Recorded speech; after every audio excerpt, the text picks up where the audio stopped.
Espero que en este punto ya estén claros con lo que es una vulnerabilidad. Una vulnerabilidad no es una falla en sí, sino algo que puede dar origen a una falla. Ahora bien, tenemos que continuar con un segundo término, que es el de amenaza. Vamos a pedirle a la señorita Julie Machuca, por favor, que lea este concepto. Amenaza es la acción que se vale de una vulnerabilidad para actuar contra la seguridad del sistema de información. Estas actuaciones son siempre negativas para el sistema. Muy bien, gracias. Entonces, de esta pequeña idea, la amenaza es la que nos va a generar realmente el problema. Es como decir, tenemos la vulnerabilidad que en nuestra casa tenemos guardado un montón de barriles con gasolina y los tenemos guardados de manera no segura.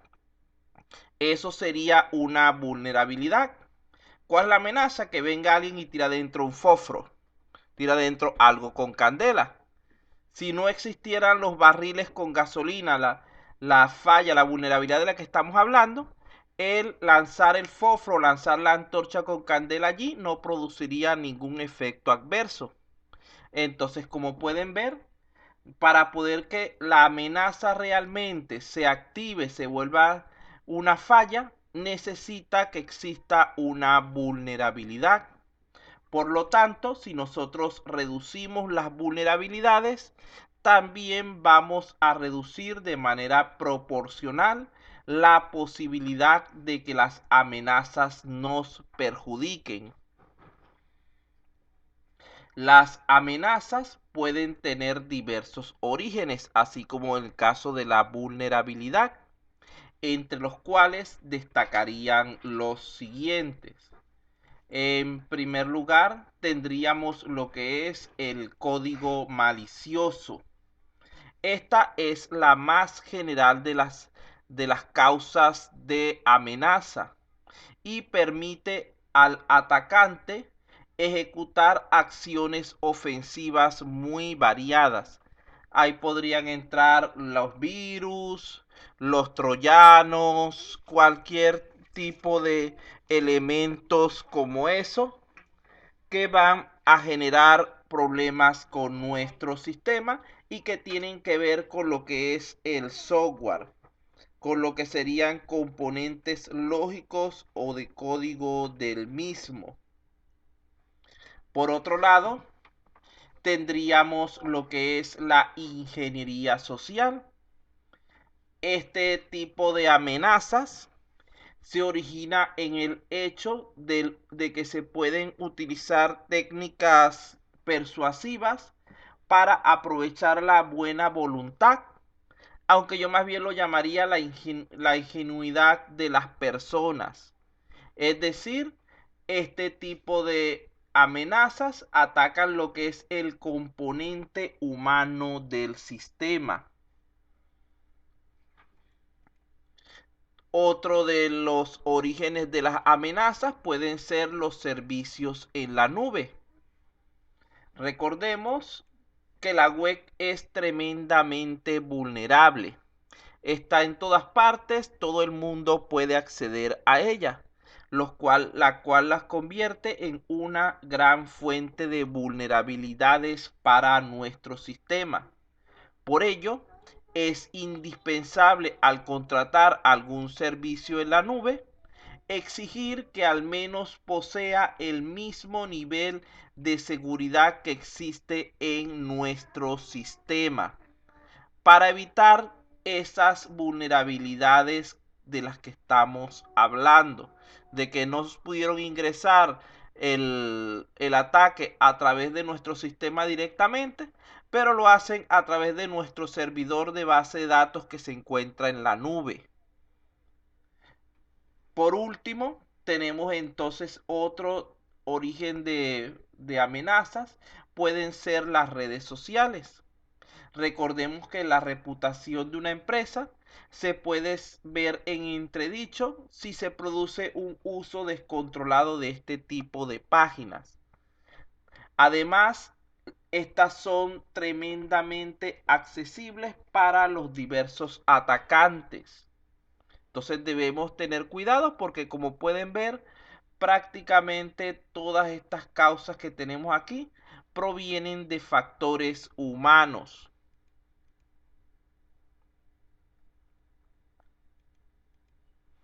El siguiente elemento trata acerca de los riesgos y medidas de seguridad. Lo primero que vamos a hacer, como tenemos costumbre, es definir qué es un riesgo. El señor Albracio Castillo Luis Guillermo, por favor. Buenas noches, profesor. Buenas Albricio noches. Castro, sí. Castro, perdón, Buenas disculpe. noches. Sí, riesgo. Es la probabilidad de que se pueda producir un incidente relacionado con la ciberseguridad, empresarial o doméstica, teniendo como principales factores la existencia tanto de una vulnerabilidad como de una amenaza. Muy bien. Entonces, como pueden ver, para nosotros considerar, muchas gracias, para nosotros considerar la existencia de un riesgo, deberían estar presentes ambos elementos anteriores. ¿Por qué? Como decía en el caso de la gasolina y el fósforo, si tenemos solamente la gasolina guardada en el espacio, pero no hay fuego en ninguna parte cerca, no se va a producir ese riesgo. Si tenemos solamente el riesgo, pero el combustible no está presente, tampoco se va a materializar el riesgo. El riesgo se materializa realmente cuando ambos factores se unen, se encuentran en un mismo momento del espacio y el tiempo. Vean que existen diversos modelos para los cálculos de riesgo. Aquí tenemos algunos de los más sencillos. Fíjense que dice que el riesgo es el producto de la posibilidad de un evento y su impacto. Esto sería según una norma ISO. Y tenemos otro modelo donde a esto le sumamos, en vez de hablar de la probabilidad, hablamos de la amenaza y la vulnerabilidad. ¿Qué implica esto? Que esta probabilidad es amenaza por vulnerabilidad. Es el mismo concepto, solamente que en el segundo caso, digamos que los especificaron más, pero es el mismo concepto exactamente.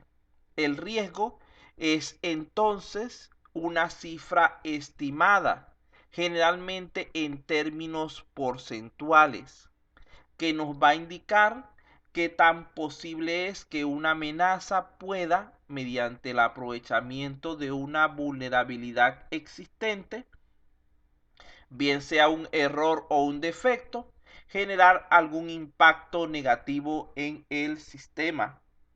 Fíjense que las valoraciones que se le dan a estos elementos son totalmente subjetivas. Aquí tenemos, por ejemplo, una forma de valoración de tipo cualitativa. La probabilidad de riesgo puede ser baja, media o alta en este caso. Y su impacto puede ser bajo, también medio o alto. Y luego hacemos aquí las combinaciones pertinentes. Estos elementos que quedan aquí en el medio es a lo que llamaríamos el riesgo. Vean que se produce cuando el impacto es bajo y la probabilidad es baja, decimos que estamos hablando de un riesgo muy bajo. Cuando el impacto es alto y la posibilidad alta, estaríamos hablando de un riesgo muy alto. Entonces, esta es una manera de tipo cualitativo de plantear los riesgos. También se puede hacer lo mismo de manera numérica. Por ejemplo, podríamos darle valores dependiendo de la empresa, que un riesgo bajo estaría entre el 0.1 y el 0.2, 0.25 habitualmente. Vamos a ponerle 0.2. Una probabilidad media sería generalmente del 50%, 0.5. Y una probabilidad alta podría ser por encima del 0.6, 0.7. Vamos a tomar un solo valor para cada uno para no complicar demasiado el cálculo. Vamos a decir que hasta 0.2 aquí. Entonces, estos valores lo va a establecer la empresa dependiendo de sus criterios particulares.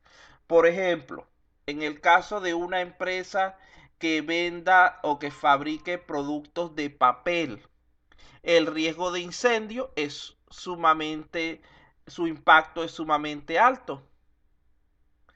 Pero para una empresa que, por ejemplo, produzca solamente cuestiones de cerámica, su riesgo de incendio, su impacto de un incendio sería menor, porque las cerámicas la mayoría de las veces son capaces de, o que produzca cerámica, no, vamos a poner que produzca productos metálicos, por ejemplo, tornillos y cosas así.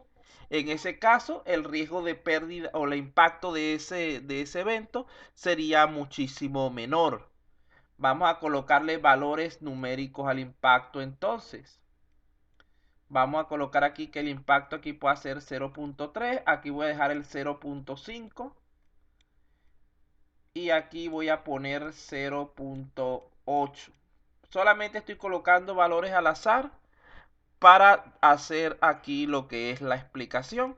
Pero eso se hace todo un estudio respecto al impacto que tiene esa situación, de las pérdidas que va a causar, etcétera, tal, qué sé yo, antes de asignarle un valor. No necesariamente tienen que ser valores decimales. A mí me gustan los decimales porque estos provienen de porcentajes, de valores porcentuales. Nosotros lo normal que deberíamos hacer es procurar entonces que esta suma de valores porcentuales siempre nos diera 1, que sería el 100%. Pero en este caso no vamos a usarlo así. Vamos a probarlos con estos valores que ya se han dado. Simplemente aquí, como habíamos visto la regla, es multiplicar. Entonces aquí tenemos 0.3 por 0.2 daría 0,06, que es un riesgo muy bajo. 0.5 por 0.5 me da 0,25, que ya es un riesgo para este caso, sería para nosotros un riesgo medio. Y 0.7 por 0.8 daría 0,56. Y si probamos todo, vamos a ver que se cumple, que los valores van variando de una manera bastante equilibrada. Bueno, ya aquí tendríamos de manera sencilla visualizado la parte de probabilidad e impacto de una situación de riesgo. Vean que tenemos por aquí de manera cualitativa la explicación de estos niveles.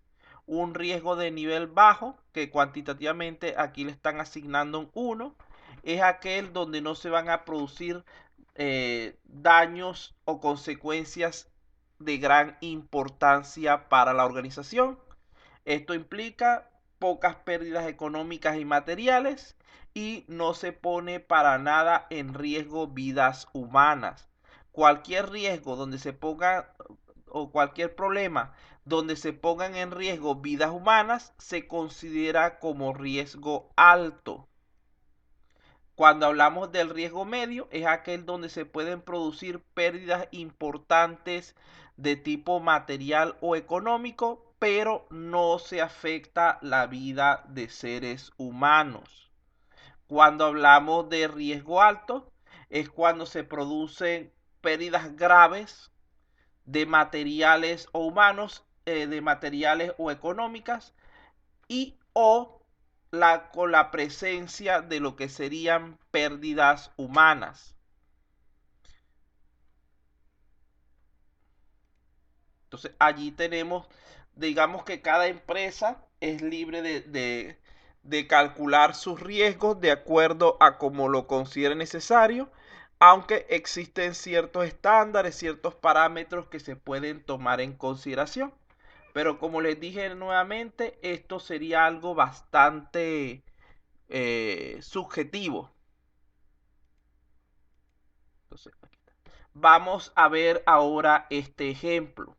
Imaginemos que tenemos nuestros tres activos de la parte de seguridad, que ya los hemos explicado múltiples veces en el día de hoy, que sería confidencialidad, integridad y disponibilidad. El impacto, según esta empresa, que se produce de fallas en alguno de estos componentes sería estos que tenemos aquí. Es decir, ellos consideran que el impacto más fuerte sobre las situaciones que se les puede presentar es cuando falla la confidencialidad. Para ellos eso es más peligroso que el hecho de que falle la integridad, y la disponibilidad es la que tiene el menor valor. Entonces, ellos establecen que el nivel de amenaza tiene 3 puntos y el nivel de vulnerabilidad sobre cualquiera de ellos es de 3 puntos. Vamos a calcular cuál sería el valor de riesgo para esos elementos. Simplemente esto sería el impacto. Esto que está aquí es a lo que llamamos impacto, este valor de los activos. Entonces, ¿cómo haríamos ese cálculo? ¿Qué dijimos? ¿Cómo se hacía ese cálculo?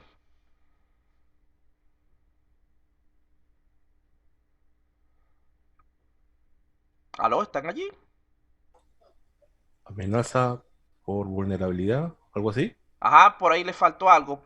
Amenaza por vulnerabilidad por impacto. Acuérdense que lo vimos aquí al principio. Ya va, déjenme mover aquí porque no me permite devolverme. Aquí vamos a usar esta ecuación porque los datos que tenemos son como para esto. No nos están dando directamente la probabilidad, sino que nos están dando estos dos valores. Este que está aquí es este mismo de acá. Entonces vamos a usar esta que tenemos abajo. Entonces, ¿cuáles serían nuestros resultados? Amenaza por vulnerabilidad da 9. Y eso por la primera, 9 por 4, 36. 9 por 2, 18. Y 9 por 1, 9. No necesariamente para todos los componentes tienen que tener la misma amenaza y la misma vulnerabilidad, sino que simplemente en este caso nos fue dado así para hacerlo más sencillo. Pero se pueden dar valores independientes, donde por ejemplo la confidencialidad pueda tener una amenaza de 2 y una vulnerabilidad de 1, mientras que la integridad pueda tener aquí 3 y 2, y aquí pueda tener 1 y 3, por decir algo. Va a depender de cómo se establezca en la organización. Entonces, en vista a esto, obtenemos los siguientes resultados. Quiere decir que, tal como se esperaba, el riesgo más importante para ellos es el de confidencialidad, por lo que deben tomar medidas al respecto para garantizar que los datos que ellos manejen siempre sean lo más confidenciales posibles. ¿Estamos claros hasta este punto? Sí se entiende, profesor. Bien. Si yo les doy, por ejemplo, para hacer el cálculo, la probabilidad y tienen el impacto, ustedes hacen la multiplicación directamente. No tienen por qué estar, digamos que determinando en ese caso vulnerabilidad y amenaza. Si yo les doy vulnerabilidad y amenaza, calculan entonces multiplicando los tres valores. Inclusive, si yo les doy a ustedes, supongamos que para un ejercicio, yo les doy a ustedes, en cierta situación, el nivel de riesgo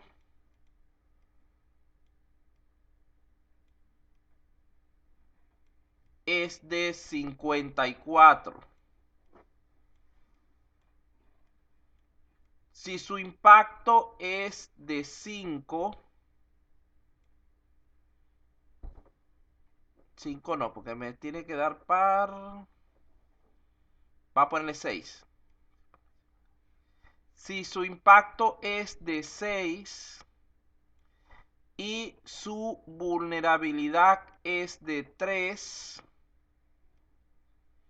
esto es vulnerabilidad, impacto, ¿cuánto valdría el nivel de amenaza? ¿Qué tendrían que hacer ustedes allí? 3. Vale 3 porque simplemente tendrían que despejar la X.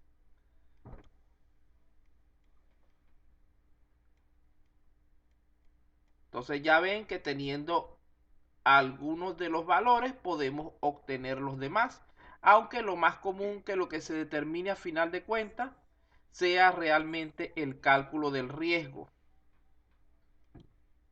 Continuamos entonces, ya esto creo que está bastante sencillo explicado. Aquí tenemos los principales riesgos de una red. Tenemos la intrusión, el rechazo de servicios y el robo de información. No me recuerdo si ya se los planteé como parte de una explicación anterior, pero igualmente vamos a revisarlo. ¿Qué es lo que sucede? Cuando hablamos de una intrusión, estamos hablando de la entrada ilegal al sistema, generalmente sin ser detectado, de una persona o digamos que o sistema no autorizado para ello, el cual logra ser capaz de utilizarlo e inclusive en ciertos casos de modificarlo de manera imperceptible para el usuario real, como si fuera el usuario legítimo. Fíjense qué características tendría la intrusión. Primeramente, todas son entradas, todas son usos ilegales. Así que no vamos, el carácter de ilegal no lo vamos a tomar en cuenta, pero es válido para todas. Todas son accesos. Las tres se tratan de accesos no autorizados. Entonces, esa es una característica común para los tres tipos de riesgo.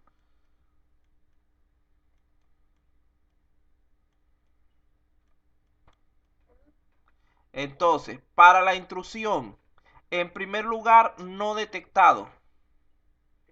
Es decir, no nos percatamos de que realmente nuestro sistema está siendo afectado por un intruso.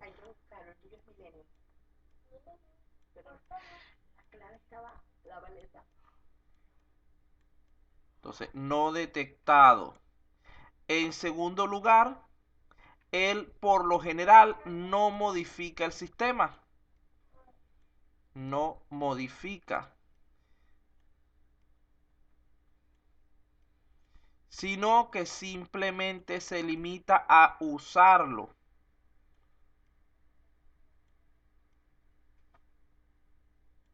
Entonces, allí tendríamos las tres características básicas de ese riesgo de intrusión. En primer lugar, generalmente no es detectado al momento por lo menos. Es algo que pasa inadvertido como que fuera un usuario más.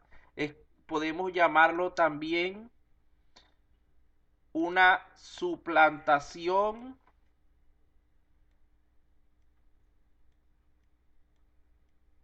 de identidad. En sí, este sería el mejor sinónimo que le podemos tener. Suplantación.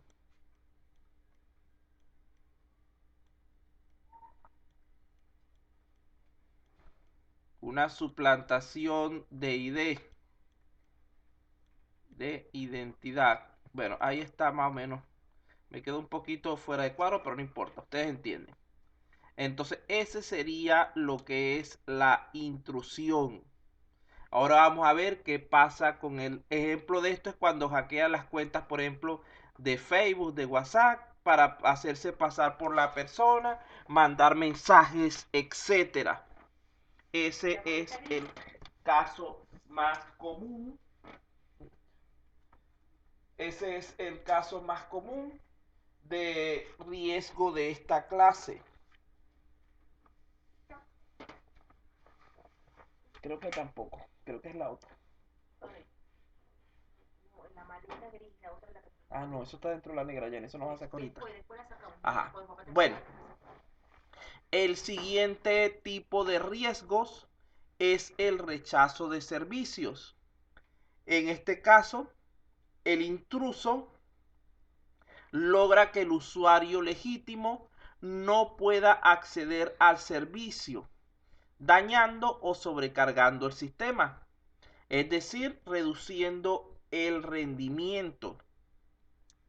Vean que en este caso, ¿qué es lo que aquí sí es detectado? Nos percatamos de que hay una variación en nuestra calidad de servicio, sí detectado. Probablemente detectado, pero no identificado realmente. Detectado. Entonces, aquí estamos hablando de una reducción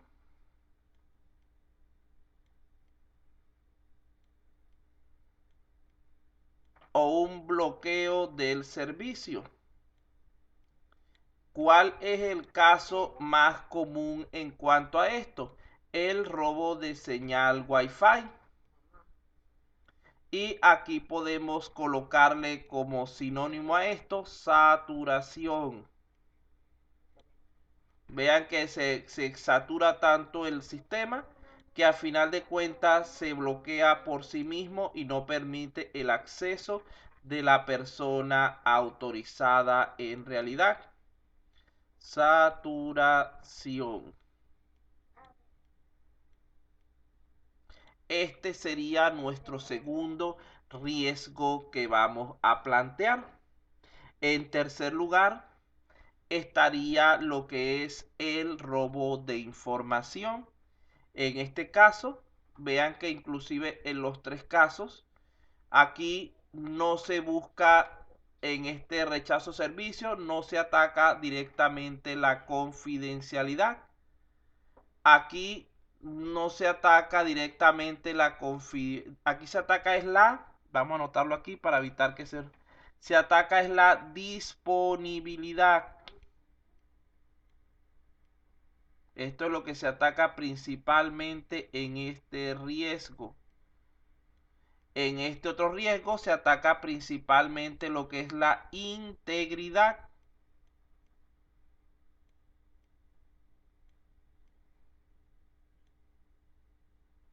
Porque el usuario puede seguir trabajando con su información, aunque una parte de ella lo más probable es que haya sido alterada por el hacker para poder obtener sus propósitos.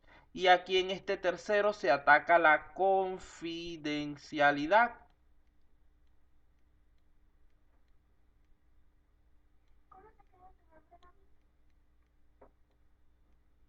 Entonces allí tendríamos nuevamente los tres factores de la seguridad de los que estamos hablando desde el principio.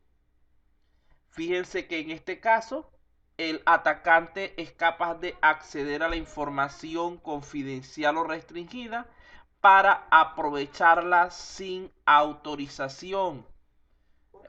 Entonces aquí nuevamente hablamos de lo que sería un uso, uso no, vamos a cambiar beneficio. Vamos a perjuicio. Uy, ya va, que estoy aquí. Vamos a usar la palabra perjuicio mejor.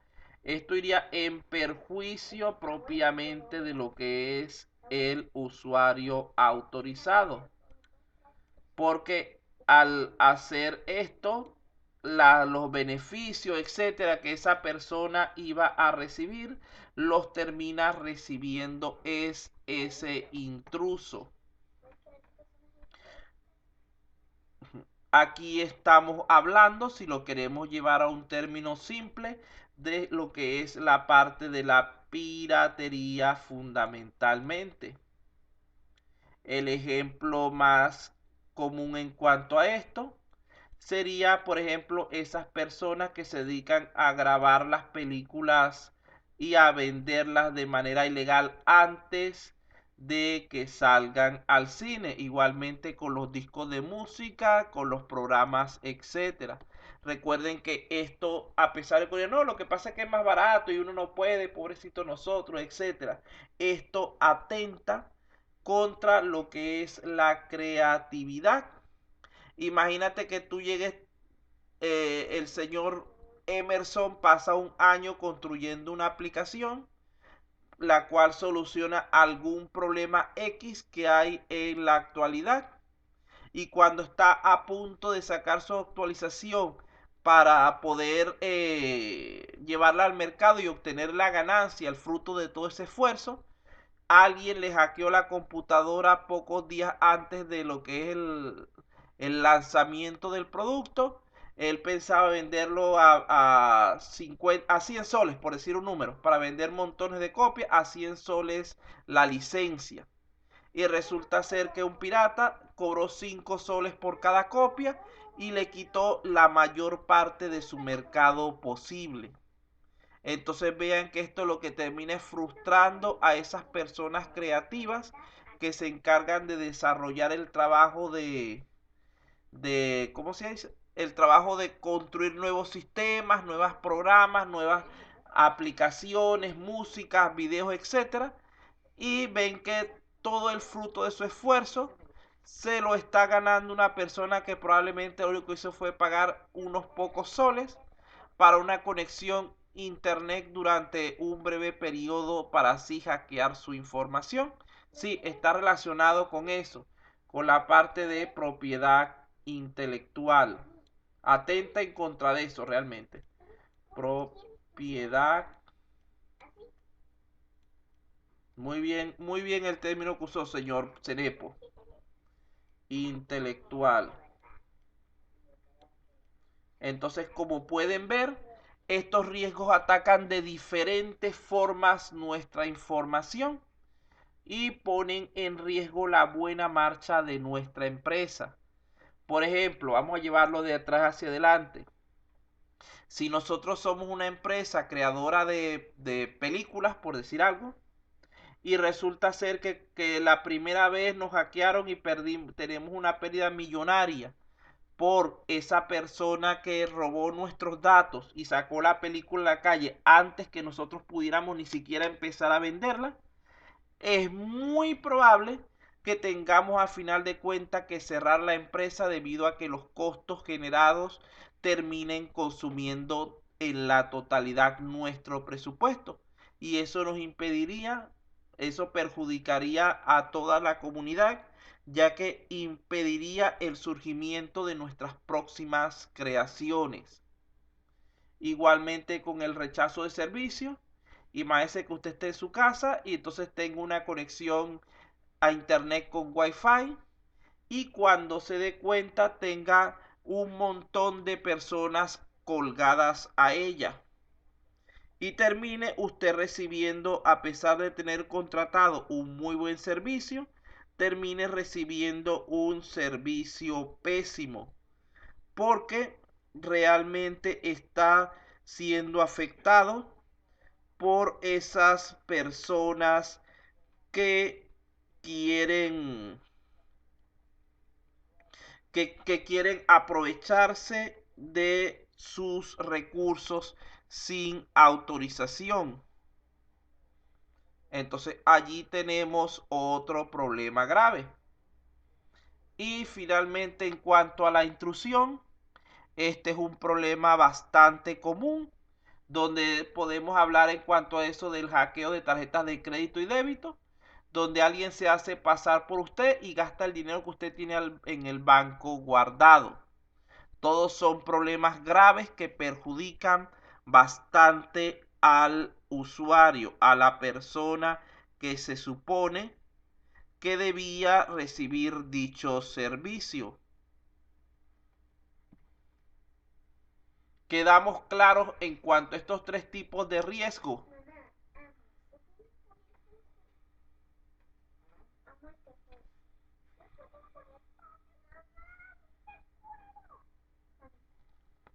Yanina dice que sí, necesito por lo menos un voto más. Así que... Ajá, muy bien. Entonces continuamos entonces. Vean que les estoy escribiendo bastante información adicional para que después no me digan que no. Estoy tratando de complementarles un poquito más. Después esto lo pasaré limpio para próximas ocasiones. Bueno, seguimos entonces.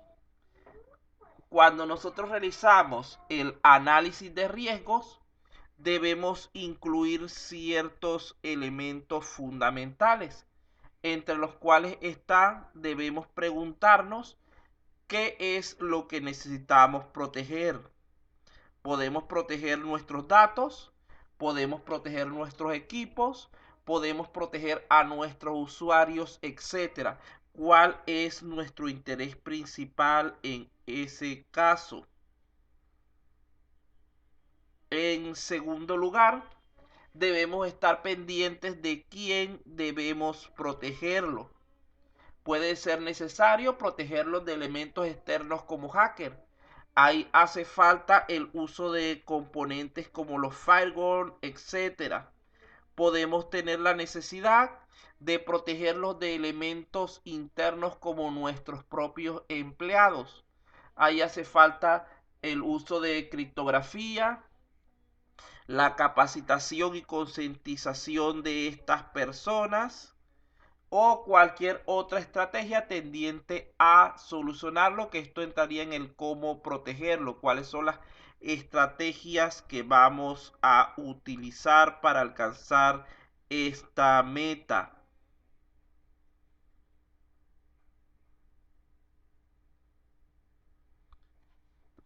Vamos a ver aquí. ¿Qué más me queda? Ajá. Continuando con el tema, nos tocaría ahora definir lo que es una medida de seguridad. Vamos a pedirle al señor que no haya leído, Denis Gabriel Bonifacio Povis. Por favor, lea ese pequeño concepto. Buenas noches, profesor. Buenas noches.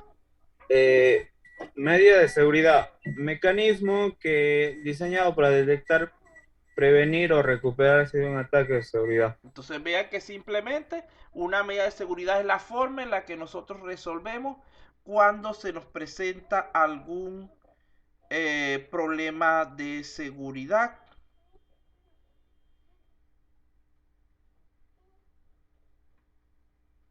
Continuamos entonces.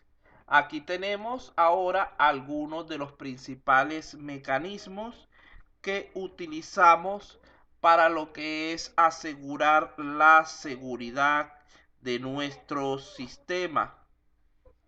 Tenemos que estos mecanismos se pueden clasificar en dos categorías.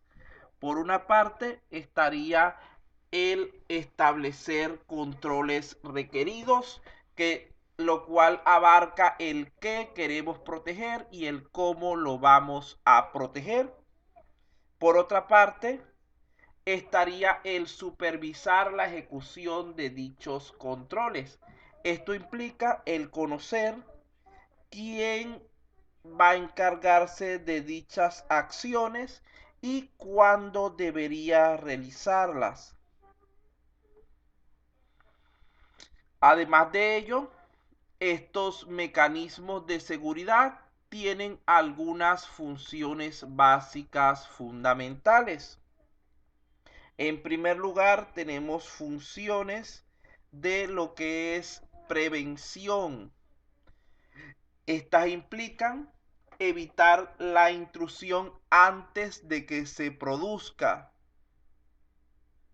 En segundo lugar, tenemos funciones de detección.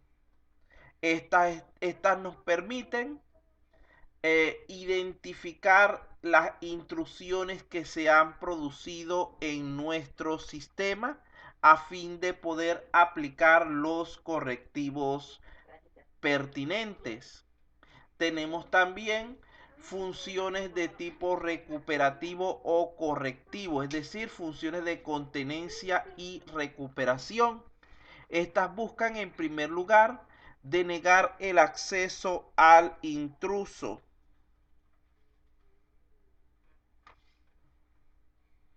devolviendo así el sistema a su estado óptimo de funcionamiento. Además de esto, también tenemos en este aspecto funciones de tipo administrativo. Vean que son aquellas que se necesitan para poder planificar y gestionar las diversas políticas de seguridad que se desean implementar, así como también para gestionar la información relacionada con la seguridad.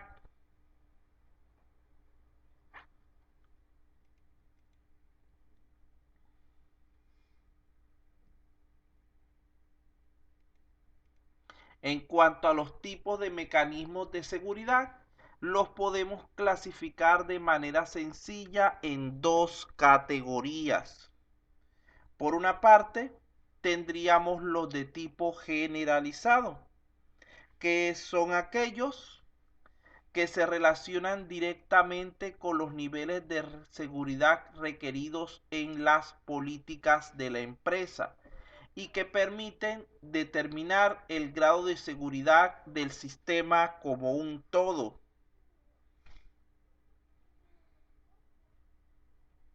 En segundo lugar, tendríamos los de tipo especializado, los cuales definen la implementación de servicios concretos, como por ejemplo la confidencialidad, el no repudio, la integridad, la autenticación, el control de acceso, la disponibilidad, etcétera.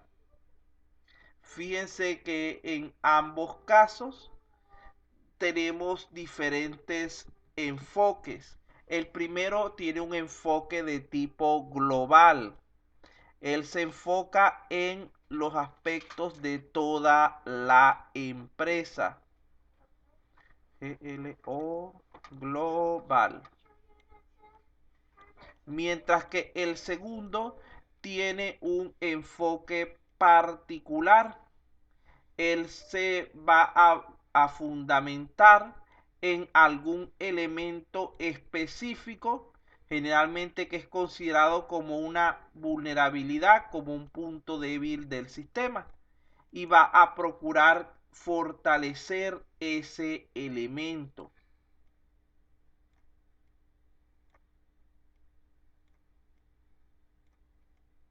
Hasta este punto, ¿están entendiendo lo que se ha explicado? ¿Hay alguna duda, etcétera? Repita los dos tipos de mecanismos, profesor. Bueno, los dos tipos de mecanismos entonces.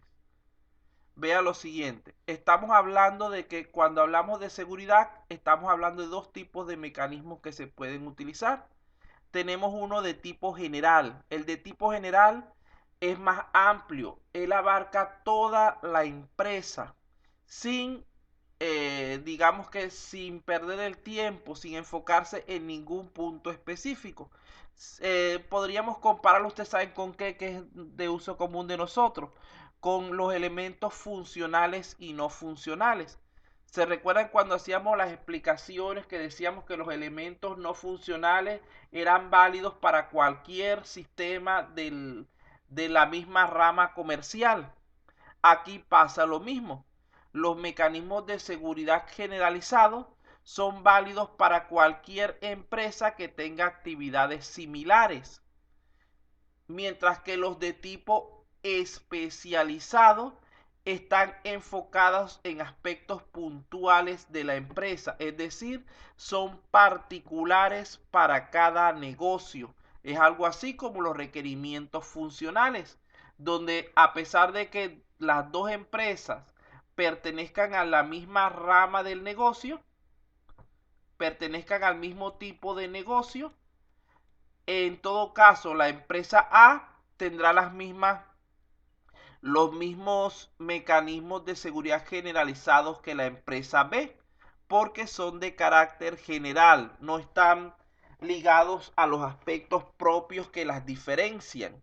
En cambio, cuando hablamos de los mecanismos especializados, estamos hablando de características propias de una empresa en particular.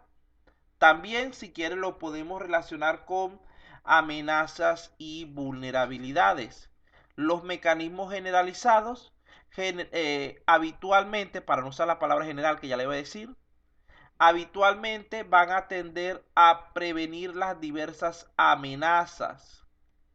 Dijimos que las amenazas por lo general son de tipo externo, son de tipo, vamos a decir así, general. Son situaciones que pueden poner en riesgo nuestra empresa. Son ataques, amenazas, vamos a poner aquí ataques. Esto es lo que generalmente busca enfrentar el mecanismo de tipo generalizado. En cambio, cuando hablamos del mecanismo más de tipo especializado, él está enfocado en el componente interno. Es decir, él busca mayormente minimizar las vulnerabilidades. Vamos a poner aquí que esto es interno. Busca minimizar las vulnerabilidades.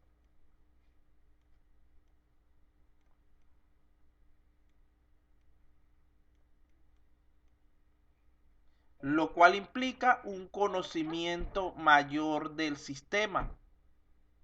Ahora sí está un poco más claro, díganme sí o no.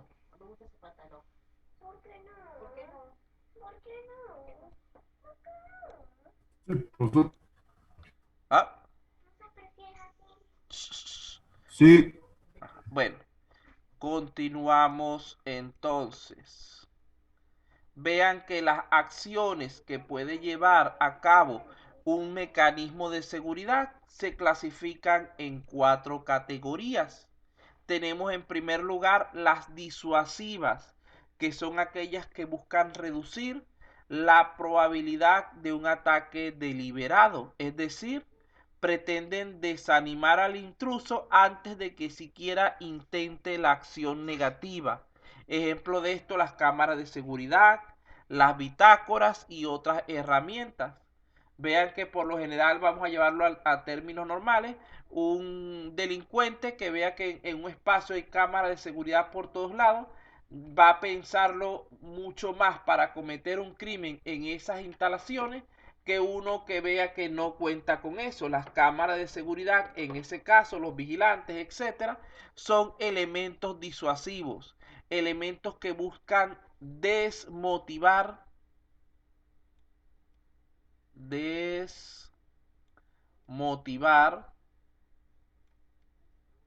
al atacante para prevenir ese problema antes siquiera de que pueda producirse.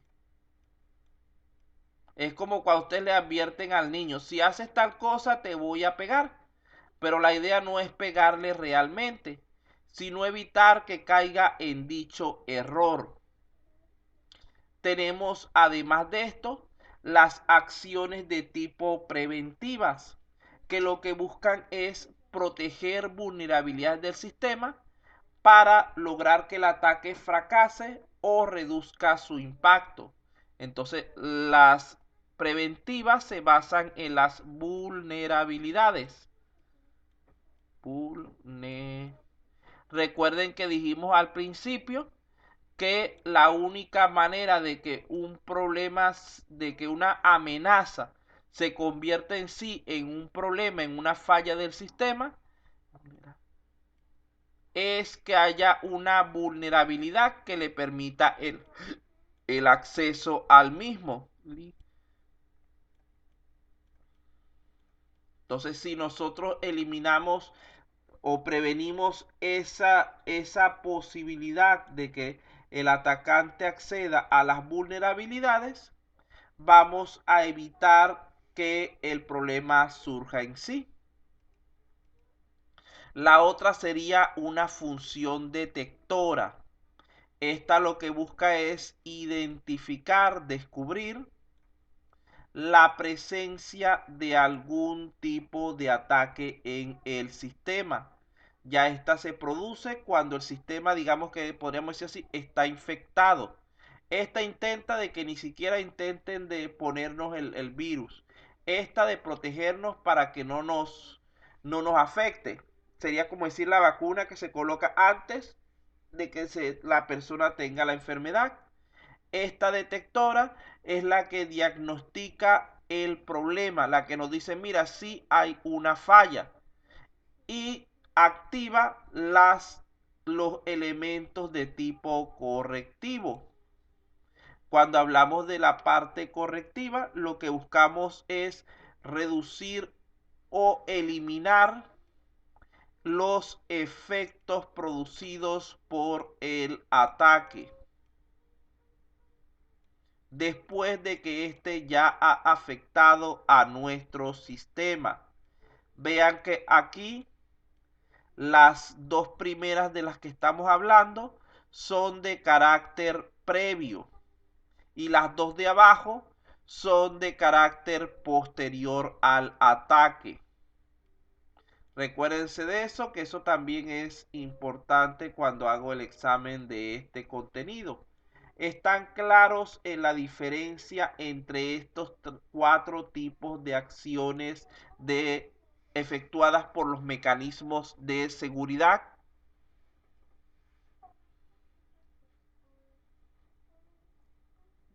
Muy bien, la señorita Yanino por lo menos está atendiendo bastante, por lo menos contesta por el chat, ya que ella no tiene audio de momento. Me gustaría que los demás también, al menos un sí, no importa. No necesito que den grandes explicaciones por el momento. Bueno, vamos entonces a continuar. Lo siguiente en nuestra agenda, ya llegando al final, sería las dimensiones de la seguridad. Fíjense que la seguridad tiene una serie de componentes, de elementos básicos que la conforman. Tenemos allí el control de acceso en primer lugar. Ya hemos hablado de todos ellos, lo que quiero es resumirlo en este punto, el cual está relacionado con los diversos permisos o autorizaciones que se establecen. Tenemos la autenticación, que es la identificación del usuario. Tenemos el no repudio, que es la accesibilidad, que el sistema sea capaz de recibir esos datos que se están, vamos a decirlo así, que se están dando para poder con ello procesar si se les va a dar autorización de acceso o no. Imagínense que un sistema que tuviera lectora de huella y que todas las huellas las rechazara. Eso sería un caso de repudio. Él debe aceptar todos los intentos de acceso, registrarlo y luego tomar la decisión pertinente en base a los criterios de autenticación y control de acceso. Eso quiere decir que estas tres son complementarias entre sí. Luego de allí, vean que inclusive estas tres las podemos ver como cuestiones previas también a lo que es el acceso al sistema. Estos son componentes previos. Vamos a colocar aquí la palabra previo para que no se les olvide. Ahora bien, una vez que hemos superado, digamos que este primer filtro, conformado por el control de acceso, la autenticación y el no repudio, entraríamos ya dentro del sistema. allí es necesario que la seguridad nos garantice en primer lugar la confidencialidad o privacidad de nuestros contenidos. Además de esto, debe garantizar lo que es la integridad o consistencia y la disponibilidad de dichos contenidos para lo que es el usuario autorizado.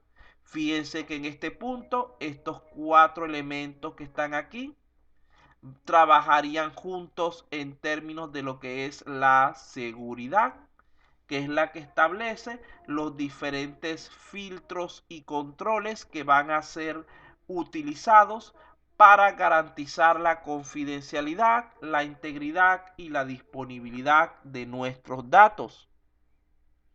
La seguridad de redes entonces va a consistir en una serie de políticas y prácticas adoptadas para prevenir y supervisar el acceso no autorizado, el uso indebido, la modificación o la denegación de los servicios y recursos a los usuarios legítimos, involucrando lo que serían elementos relacionados con el acceso a los datos de la red, todo lo cual vendrá a ser controlado finalmente por el administrador del sistema.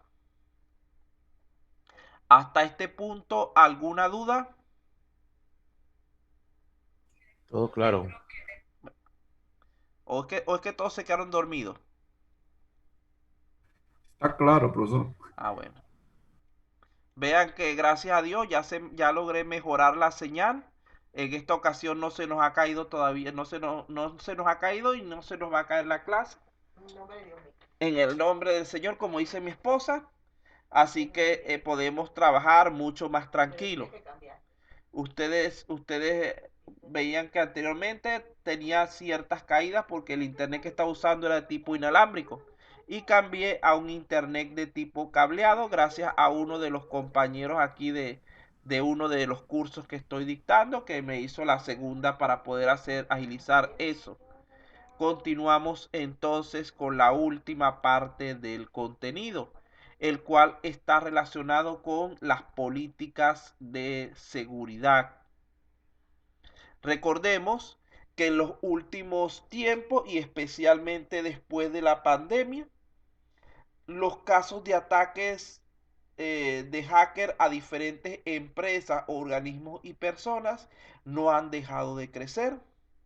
Sin embargo, muchas de estas entidades generalmente no son conscientes de sus vulnerabilidades y de las situaciones de peligro a las que están expuestas día a día. El tamaño de una empresa no es razón para pensar que pueda estar libre de cualquier acción en su contra. Tanto empresas grandes como pequeñas e incluso personas pueden ser afectadas por estos ataques a lo que es su seguridad. Es como hablar de enfermedades en el caso del COVID. El COVID es una enfermedad que si nosotros no tomamos las medidas de seguridad adecuadas puede afectar tanto a jóvenes como a adultos o ancianos, a hombres o mujeres, a niños, a cualquier persona por igual sin importar su clase, su estatus social, su profesión, etcétera. Entonces, igualmente, dentro de lo que es la computación, los ataques a la seguridad pueden afectar a cualquiera de las personas que están relacionadas con ella, sin importar ninguna de estas características. Aquí tenemos algunas de las principales políticas de seguridad que generalmente se utilizan. En primer lugar, tenemos lo que son los test de seguridad. En este caso, lo que buscan es analizar, diagnosticar la situación de la empresa, persona u organización para de esta forma poder conocer qué áreas tienen vulnerabilidades y pueden generar problemas. Entonces la primera sería el test de seguridad, que es de tipo diagnóstico.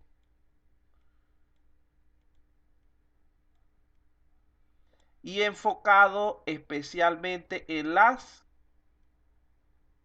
vulnerabilidades.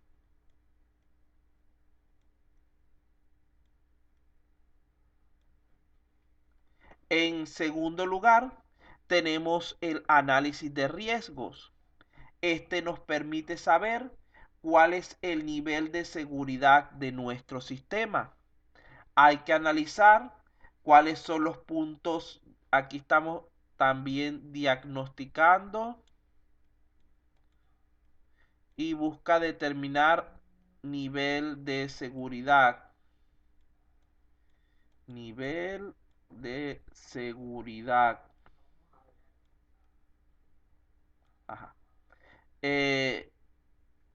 Este analiza los puntos de entradas al sistema y los diferentes puntos donde pueden haber riesgo, es decir, las vulnerabilidades.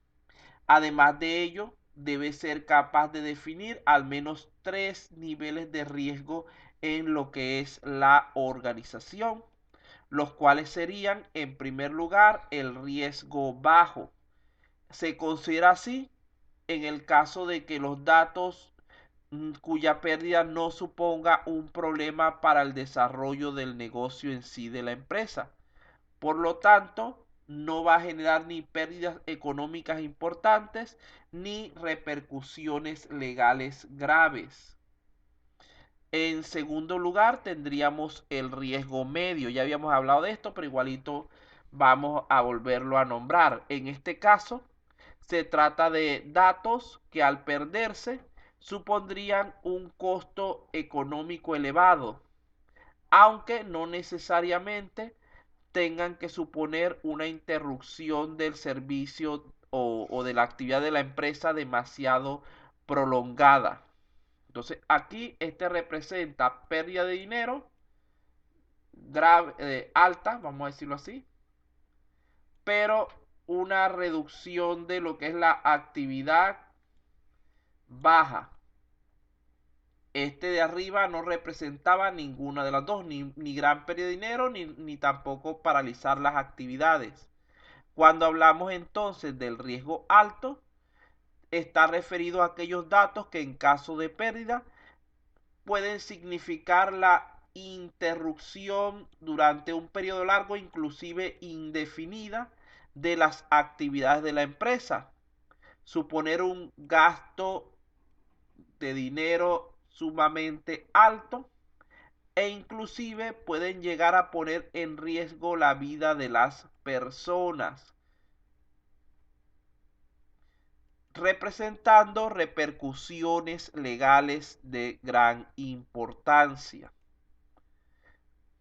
Otra de las políticas de seguridad que se pueden realizar es la revisión de contraseñas. Vean que esto fue lo que pasó con la universidad recientemente. En caso de que se lleve a cabo alguna actualización del software o algún cambio del sistema de seguridad de la empresa, es recomendable modificar las contraseñas, las cuales deberían ser adecuadas y cambiadas con cierta regularidad, evitando en todo momento utilizar contraseñas que coincidan con datos fáciles de adivinar, como por ejemplo el nombre de la empresa, números de teléfono, direcciones, etcétera.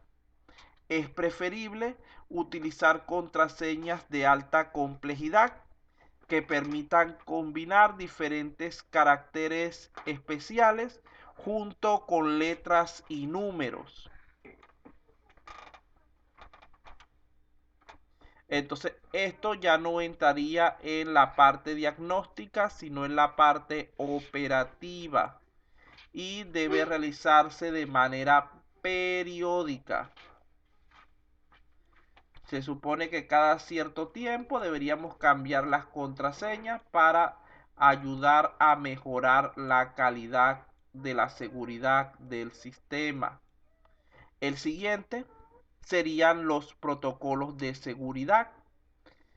Siempre hay que tener en cuenta lo que es la realización de copias de los datos que se están manejando a través del sistema, sobre todo de aquella información que sea vital para el funcionamiento de la empresa, ya que en caso de pérdida esto podría suponer un problema sumamente grave. Con el desarrollo de protocolos seguros se minimizan las consecuencias y estos riesgos se tornan menores. Un segundito.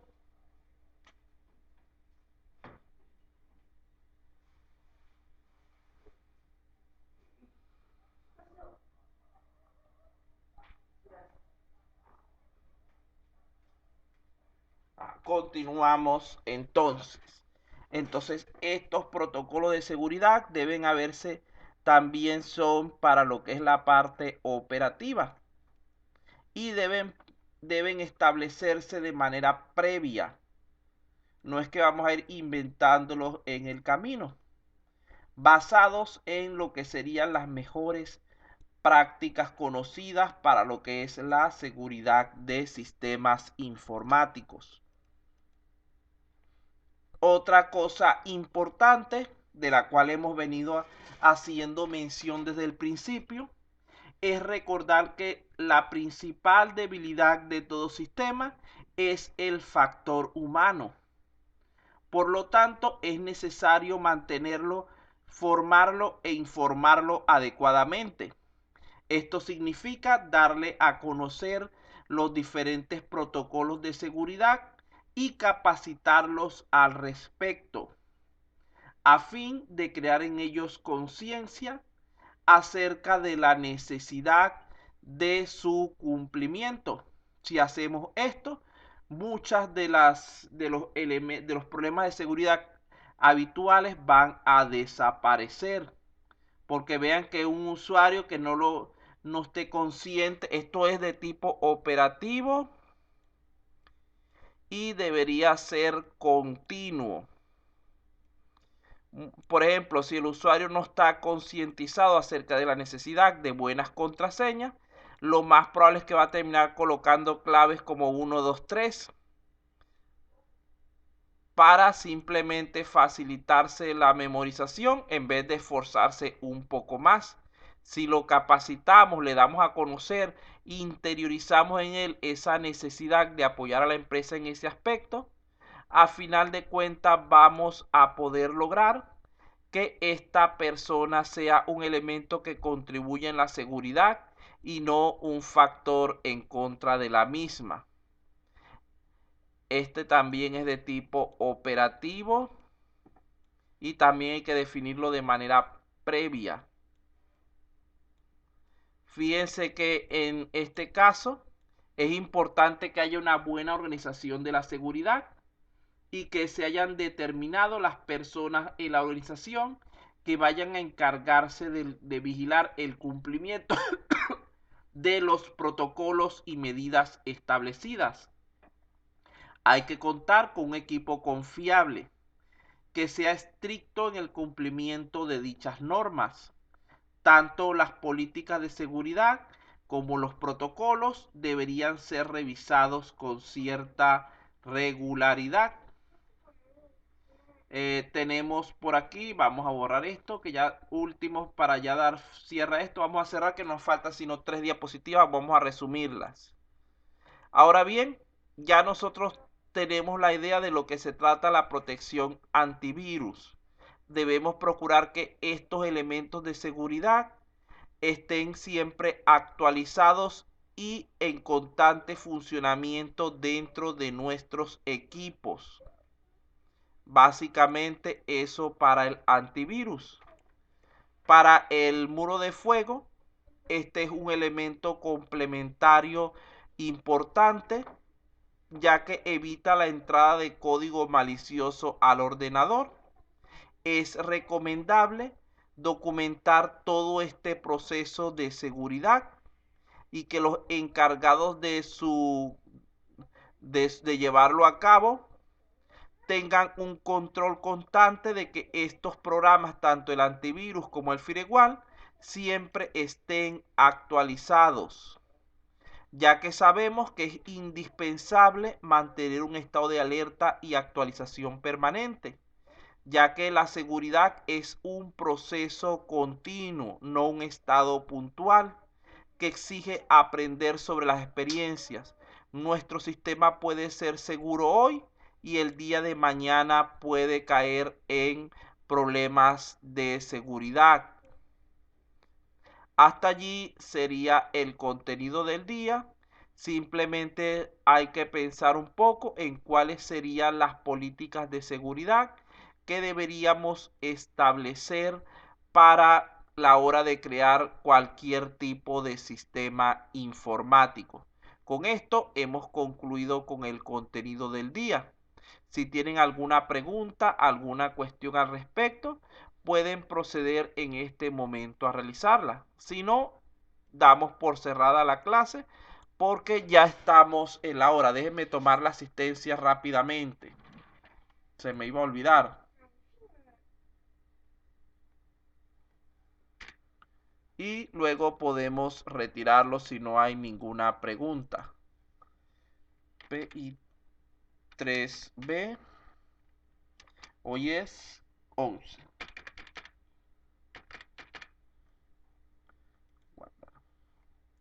Listo, ya estamos listos por aquí. ¿Alguna pregunta, alguna consulta?